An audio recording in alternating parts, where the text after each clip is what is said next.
હું ગુજરાતના પાટનગર ગાંધીનગરમાં છું, જ્યાં દિલ અને દિમાગ માત્ર પરીક્ષાની તૈયારીની વાતો કરતું હોય છે, જ્યાં લગન ને મહેનત સામે નસીબને પણ ઝૂકવું પડે છે, અને જ્યાં જુનૂન અને સંઘર્ષની સામે સપનાઓને પણ ઘૂંટણી પડવું પડે છે, જ્યાં છોકરો એક એક રૂપિયો ભેગો કરી અને ઝેરોક્સ કોપી કરાવે છે અને ઉધાર મળેલી પુસ્તક વાંચી અને કલેક્ટર બને છે.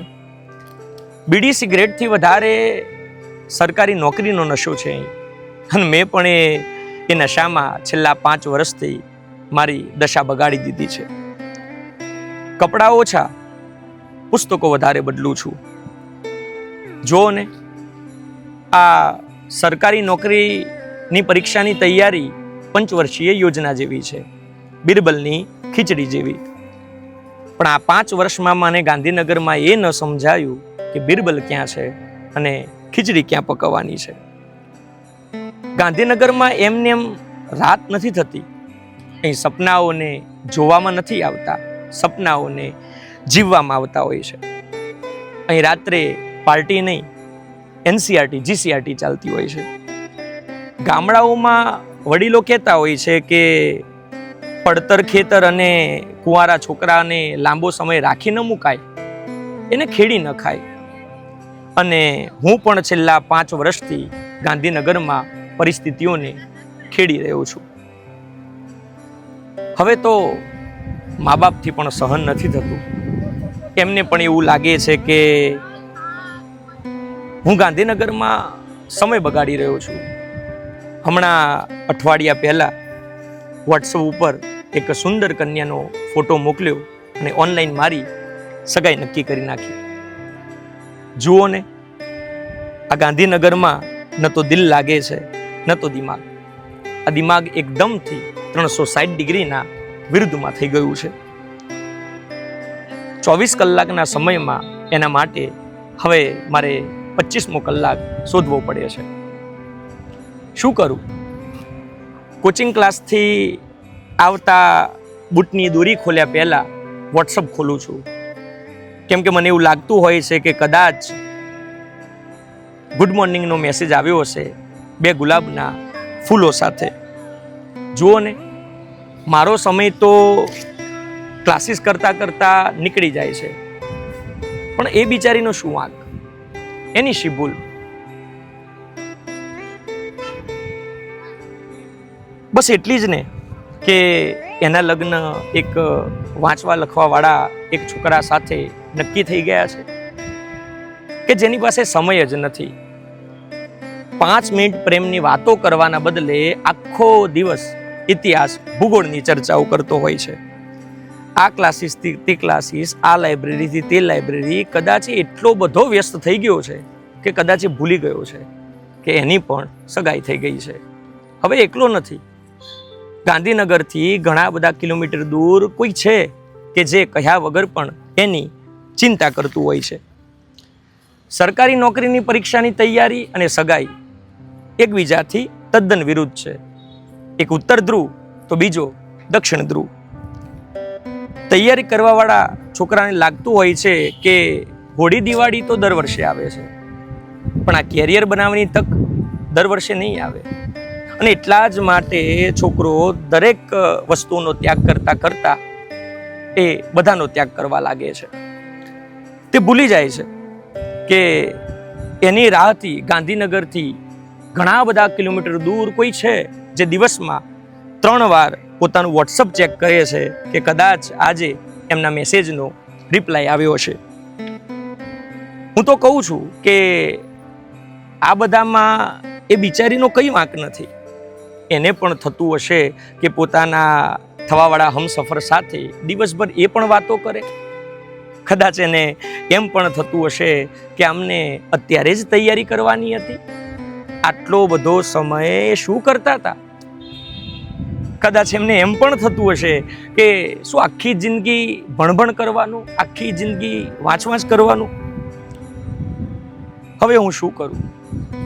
આ ગાંધીનગરમાં મેં જોયું છે કે 5 વર્ષની તૈયારી કરતા કરતા છોકરો ન તો સરકારી નોકરીને લાયક રહી જાય છે, ન તો છોકરીને લાયક રહી જાય છે. બાગ, બગીચા, સિનેમા, હોટલ આ બધાથી દૂર ક્યાંક લાઇબ્રેરીમાં ગૂગલ ઉપર મુગલ સામ્રાજ્ય શોધતો બેઠો હોય છે. ભૂગોળની જેમ પરીક્ષાની તૈયારી કરવાવાળા વિદ્યાર્થીમાં પણ ભૌગોલિક સંરચનાઓ બદલાય છે. એનું ખુલ્લું કપાળ કચ્છના રણ જેવું થઈ જાય છે, પેટ અંડાકાર થઈ જાય છે અને દાઢીના બદલે કચ્છનું બન્નીનું ઘાસ ઉગી નીકળે છે. ચહેરો મુરઝાયેલા ફૂલ જેવો થઈ જાય છે. સરકારી નોકરીની તૈયારી કરતા કરતા છોકરો ક્યારે અપરિણિત યુવકમાંથી બળદ જેવો થઈ જાય છે એને ખુદને નથી ખબર હોતી.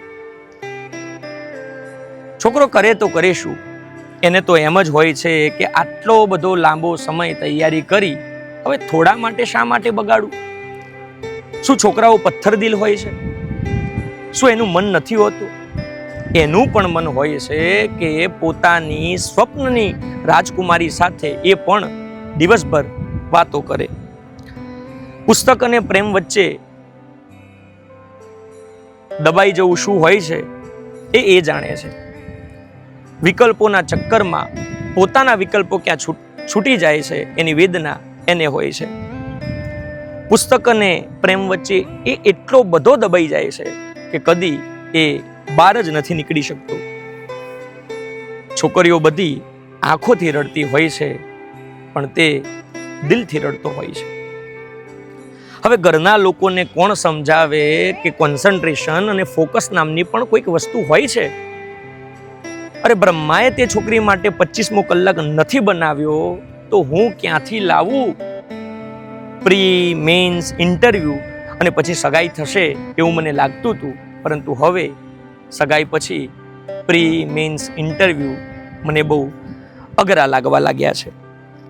કરું તો કરું શું મને કંઈ સમજાતું નથી. હવે તો નકશાઓમાં એનો ચહેરો દેખાવા લાગ્યો છે. પેલું પ્રેમ જેવું કંઈક હોય છે ને, કદાચ મને પણ એ જ થઈ ગયું છે. મન પરેશાન હતું ને મંજિલ બહુ દૂર હતી. લગ્નની ના પાડવી પણ યોગ્ય નથી લાગતી અને લગ્નની હા પાડવી પણ યોગ્ય નથી લાગતી. પણ બહુ હિંમત કરી અને આજે પરિવારજન જોડે હું લડી પડ્યો. પપ્પાને આજે લગ્નની ના પાડી દીધી. ફોન મેં કાપ્યો ત્યારે હૃદય જોર જોરથી ધબકવા લાગ્યું. મારું ગળું સુકાવા લાગ્યું. હું રડવા નહોતો માંગતો, પણ ખબર નથી મારી આંખોમાંથી ચોધાર આંસુઓ સરી પડ્યા. દિલ તૂટી ચૂક્યું હતું અને મગજ કામ કરતું બંધ થઈ ગયું હતું, કારણ કે હવે બધું જ ખતમ થઈ ચૂક્યું છે.